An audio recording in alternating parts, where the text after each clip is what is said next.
In the past 3 years of partnering with the Van Andel Institute's Purple Community, FHN has seen a tremendous growth in support. Previously, students and teachers right here at Northern have shared their stories with us. This year, we are taking it one step further and into the community. Today, you will hear from Susan Broger, a member of our community who has been personally affected by cancer, Emily Mashila, a local grad student right down at the Van Andel Institute, as well as Dr. Fahner, a children's cancer doctor who has also served on our own FHPS school board. They will give you a new perspective on the issues such as cancer, Parkinson's, and Alzheimer's, as they explain more about what these illnesses actually are and give us a better understanding of a more scientific side of them. Okay, well, my name is Susan Broger and I'm from Grand Rapids. I was born and raised in Grand Rapids, Kentwood area, and I've been involved with the Purple Community for about 2.5 years now. My name is Emily Mashila. I'm a grad student at Van Andel Institute, and I work in the Center for Neurodegenerative Disease Science. I get to be the chief of Pediatric Hematology Oncology, which means I direct the Children's Cancer Program here at Helen DeVos Children's Hospital.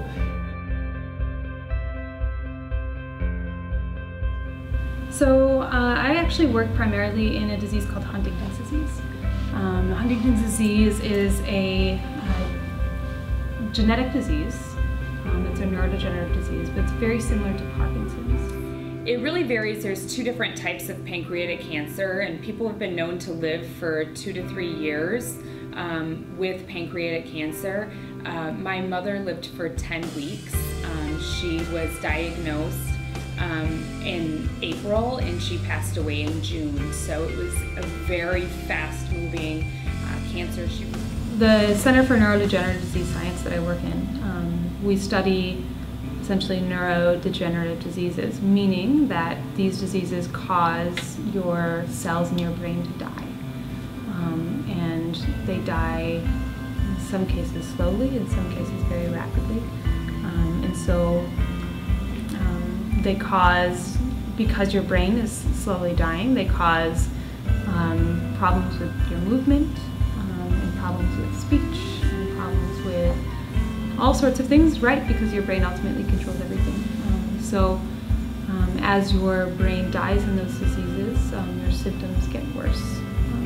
So that's essentially what Parkinson's, Huntington's, Alzheimer's, and other neurodegenerative diseases are. You know, radiation and chemotherapy options depending on the type of pancreatic cancer you have. The type my mom had was called for a sort of a cocktail of 5 different chemotherapy medicines to run through her body. So she spent 8 hours in a chemo lab where she just had continuous infusion through her body and then was sent home with a infusion pump. So she continued to get chemotherapy for over 24 hours straight. And we don't have any treatment for that. So it's the same as in some cancers. We don't have treatment for some cancers, like pancreatic cancer. We don't have very good treatment for that, and some other cancers as well. So in those cases, they're similar, where you're just progressing until you die, essentially. I think people think of scientists as like these people that wear a bunch of protective gear, and sometimes we have to. I mean, sometimes we have to, depending on what we're doing. But you know, like things that like we're like isolated in this little. It's not the way it is at all. Right? So right now, our work is primarily focusing on developing those kinds of treatments so that these people can live longer and live healthier. We do, in a sense, I feel like I have the best job in the world because I get to work in a children's hospital and I get to work with a great team of professionals who all have the same goal, which is to take great care of kids and families. And we share with the researchers across the street what are the diseases that are still the most difficult to treat, what are the conditions that are most frustrating for us because we don't have the same high cure rates. So we, in a sense, give them the charge. We give them the inspiration to say, these are the questions we want you to ask. These are the tumors we want you to research. These are the answers that we need for our patients. You want things, we want things to fit and make sense, right? And that's the only way that we can make sense of the world, is like to have things fit in what our model is, essentially. But that's not the way science works, nor is it the way that life works. We make those models and explain things in such a way that, you know, we think that's the best explanation for what's happening. And sometimes it is, and sometimes it's not. And we have to follow the science, right? We can't keep going down that path if it's wrong. We have to follow the science. And some of the best discoveries in science in general have been made because of that. Because you think something is happening one way, and when you open your eyes to what's actually going on, and you know, instead of trying to see what you want to see for your model, and you actually notice and observe what's going on, some of the coolest discoveries can be made. So one of my most important and beloved mentors down in Ann Arbor during my training there told me during my fellowship, and she said, she was very stern, but she said, every single child that you treat as a pediatric oncologist is trying to teach you something important about childhood cancer if you're just smart enough to learn. One, it is really cool to come home at the end of the day and say I looked at neurons today, or I got to see what some of the things that happen inside a brain. That's what gets me up. One thing that gets me up every morning is that. I just think it's really, really cool. The other thing is that I just have to remind myself that even if I'm having a difficult day in the lab, the people I'm working for are having worse days than me. And that's the end, right? Okay, my day's up. I was probably only 6 or 7 years of age, and I had a ruptured appendix, so I was in the hospital with peritonitis for an extended period. But a couple of beds over, there was a little boy with leukemia that I didn't understand the disease, and I didn't understand what was going on with him. But I remember very distinctly several weeks after I was recovered, fortunately, and home and well again, that my mom saw in the newspaper his obituary, that he had died of childhood leukemia, a disease that now probably has an 85 or 90% cure rate. And it struck me even at that young age, you know, why did I have a medical problem and was in the hospital, and why did I get better, and what is this other thing that this child had that he didn't get better? And watching someone die of a disease like that is really, really awful. And so I can either say, okay, this is what's happening, and that's it, and go on living my life, or I can say, I'm going to die trying to figure out how to help these people. I'm going to die trying to figure out how to help my family. That doesn't mean that being a researcher comes without its frustrations. Sometimes the work is very tedious, and sometimes it's very long, and you work weird hours because you have time points, you have different things you have to do. And anyone that works weird hours and long hours and does tedious things sometimes, of course, it sometimes is difficult.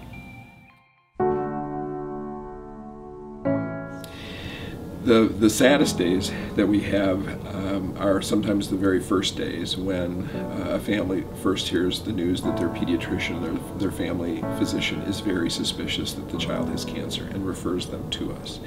And often the family still comes hope against hope that there must be some other explanation, there must be some other disease other than cancer that's responsible for this. So there's no guarantees with cancer ever, and you never know when it will unexpectedly take a turn for the worse, or that a child will not respond to treatment like we would hope or expect them to, and you never know when that happens. And so you take the successes, you take the victories, you know, very, very personally.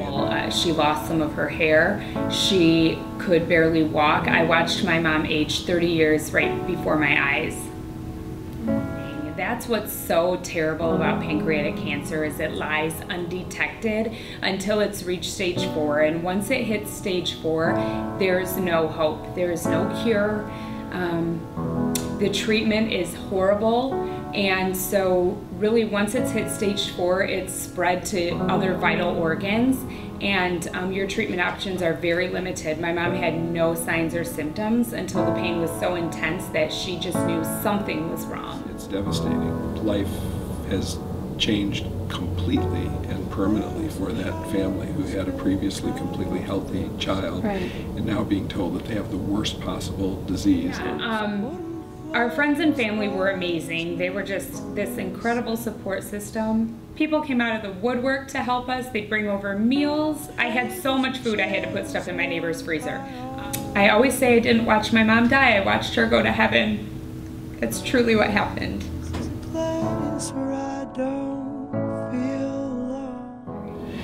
Well, you would think when you hear the terms children and cancer that that would be very depressing and very emotionally draining. And in fact, if you come here to the Children's Hospital, you see that this is actually a place of great hope and great happiness. And I feel like this is the best possible time to be in cancer therapy because we are reaching a point of tremendous successes in both the treatment and the cure for most types of children's cancer. Even with some of the best research in the world, we still have a lot of people dying from cancer, from Parkinson's, from other neurodegenerative diseases. So it's also a privilege to do this job. It's pretty amazing that families trust you with the most precious thing in their lives, which is the life of their child, and it's pretty remarkable work. And so we decided, I just felt this huge need to put on some kind of a fundraising event to raise money for pancreatic cancer research. Originally it started as just a walk around a track somewhere with a few friends, and I just poured so much passion and heart into it. Before I knew it, it was getting to be bigger and bigger, and the track wasn't going to hold us, so we went with a cross-country course.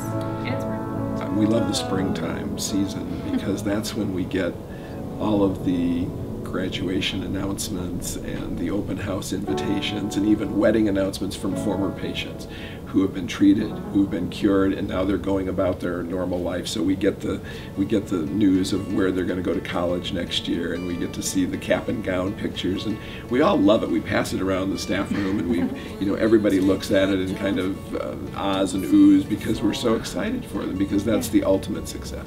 And I will tell you, some of the most touching moments for me, the most emotional moments, have been when your own classmates, when someone from Forest Hills Northern has gone through our program, has been successfully treated, and I get to be on the school board, and so we get to hand out the diplomas. And so I've had many memorable moments where a Forest Hills student will cross the stage, and at first I've been their cancer doctor, but now I get to hand them their diploma at high school graduation, and it's pretty overwhelming. I'm a bigger wreck than the parents are sometimes because it's a very, very emotional and very memorable moment.